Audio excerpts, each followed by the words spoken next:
Kody and I just pulled up, and Meri and Janelle are sitting in their cars, and I'm like, okay.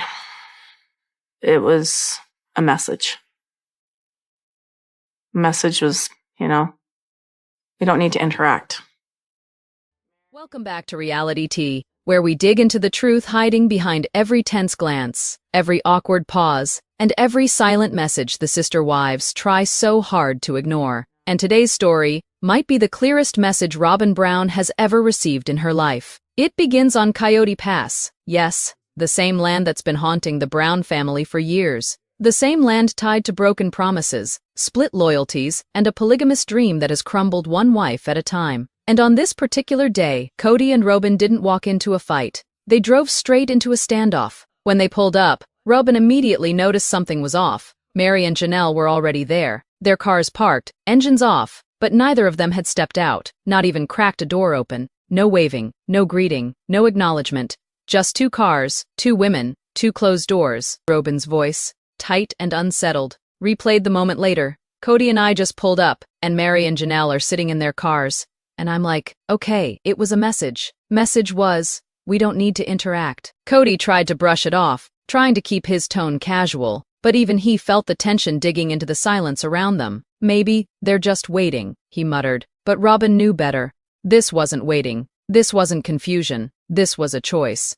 Inside Meri's car, she stared straight ahead, hands gripping the wheel. She didn't even pretend not to see them. She wanted Robyn to know she saw her, and she wasn't getting out. Janelle, on the other hand, had that familiar get this over with look on her face, eyes forward, jaw tight, exhausted. She wasn't starting anything today, but she wasn't smoothing anything over either. And when Kody cut the engine, the silence pressed down even harder. He looked at Robyn, and she could see it. He felt it too. This wasn't a misunderstanding. It wasn't awkwardness. It wasn't miscommunication. This was deliberate, intentional, sharp. Robyn whispered, Kody, they're sending us a message. And for the first time in a long time, he didn't argue. He didn't defend. He didn't excuse.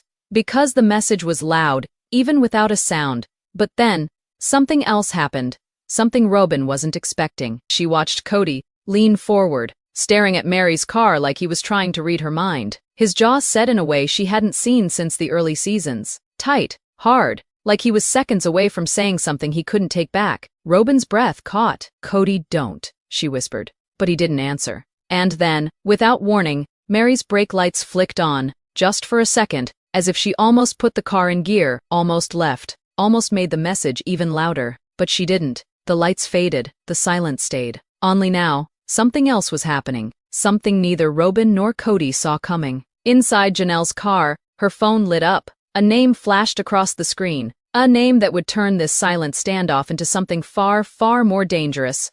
Janelle's phone lit up again, bright enough to reflect across the windshield. She didn't reach for it. She didn't glance down, but Robyn saw it, just enough to recognize the shape of a name. A name from inside the Brown family. Someone was calling her in the middle of this tense, silent standoff. Robyn nudged Kody. Did you see that? He blinked slowly, eyes fixed on Janelle's car. Yeah, I did, but he said it like he already knew who it was. And why they were calling. Robyn felt something cold slide down her spine. If that person was calling right now, while Janelle and Meri were refusing to get out, this wasn't just tension anymore. This was coordination. Inside her car, Janelle finally looked at the incoming call. Her jaw clenched. Her breathing changed. She let it ring out. Not answering was a message, too. Robyn's mind raced. Was someone advising Janelle, pushing her, warning her, setting something up? She swallowed and whispered, Kody, this isn't just them ignoring us. Something's going on. Kody didn't respond. He just kept staring, first at Meri, then at Janelle, and finally at their two silent cars sitting like barricades on the land they once promised would unite them all. The longer he stared, the more Robyn saw it. The guilt, the pressure, the weight of every decision he made since buying Coyote Pass. The anger that always simmered underneath, the resentment, the fear. He finally breathed. This whole thing, it's falling apart. Robyn frowned. What do you mean? He leaned back, eyes still locked on the women. Meri's done with me. Janelle's. She's been drifting for years. And now this. He shook his head slowly. They're telling me they don't want to stand on this land with me anymore. Not even for 5 minutes. Robyn looked at him, stunned by how defeated he suddenly sounded. But then a thought hit her. sharp and frightening. "Kody," she whispered, "did you tell them about the offer?" His silence said everything. Robyn's eyes widened. "You didn't tell them?" He didn't look at her. He didn't have to. Robyn felt her stomach twist. "Oh God, Kody, they don't know." Meri sitting still, Janelle ignoring the call, both refusing to get out. Of course they didn't want to interact, because they didn't know the one truth Kody was hiding in his back pocket. There was a full-price offer on Coyote Pass, and he hadn't told them yet. Robyn's voice trembled. "Kody, if they find out like this," before she could finish, Meri finally moved. Her hand lifted. She reached for something slowly, deliberately. Her car door handle. Robyn froze. This was the moment she'd been dreading. Meri's fingers curled around the door handle, and for a second, everything stopped. Robyn held her breath. Kody stiffened like he was bracing for impact. Even Janelle, who had been staring straight ahead, flicked her eyes sideways, watching Meri through the glass.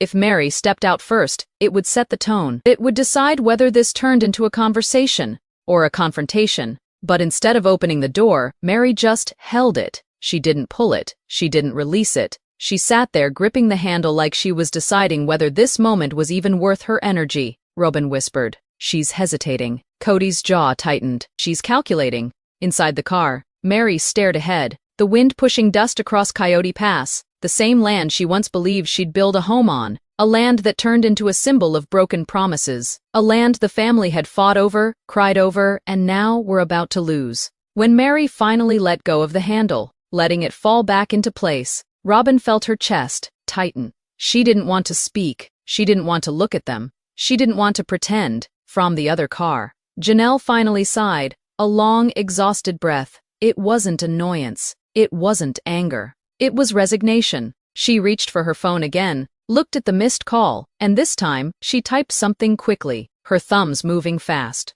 Robyn leaned forward, trying to see. "Kody, she's texting back." Kody let out a frustrated breath. "I know who she's texting." Robyn swallowed. "Is it?" He nodded once, a name he didn't want to say out loud, a name that changed the dynamic instantly. One of the older kids, the ones who barely speak to Kody anymore. Robyn shook her head, her voice trembling. "If they're involved, if they know about the sale before Meri or me," Kody cut her off sharply. "I didn't tell them. I didn't tell anyone," but Robyn could see it in his eyes. He wasn't as certain as he sounded. Then suddenly, Janelle's car blinked. A flash. Her reverse lights lit up for a split second. She wasn't leaving. She wasn't repositioning. She was signaling. Meri glanced at Janelle's lights. Janelle glanced back. A silent exchange passed between them. Cold, direct, unmistakable. Robyn felt her heart pound. "Kody, they're communicating without saying a word." He stared, his face tightening. They're teaming up. The realization hit them both at the same time. Meri and Janelle weren't sitting in their cars because they didn't want to interact. They were sitting there because they didn't want to interact with him, Robyn whispered. "This isn't a message to me, Kody, it's to you."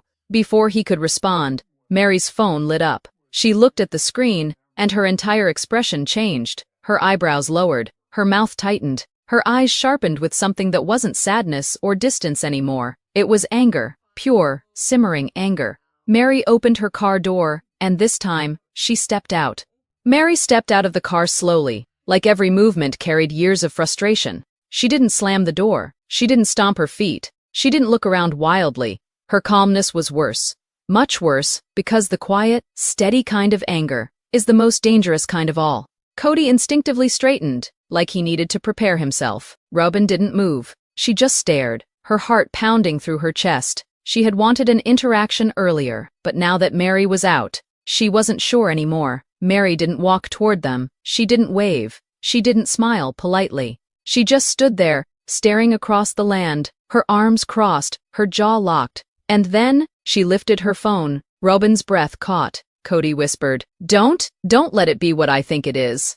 Meri glanced at her screen, looked right at Kody, and shook her head with a bitter little smile, a smile that said everything without a sound. She had received a text about him. Janelle finally opened her car door too, stepping out with a slow exhale, like this wasn't a showdown, but an obligation she was forced into. She walked over to Meri, not close enough to touch her, but close enough to stand beside her, together silent, ununited. That's when Robyn felt the shift.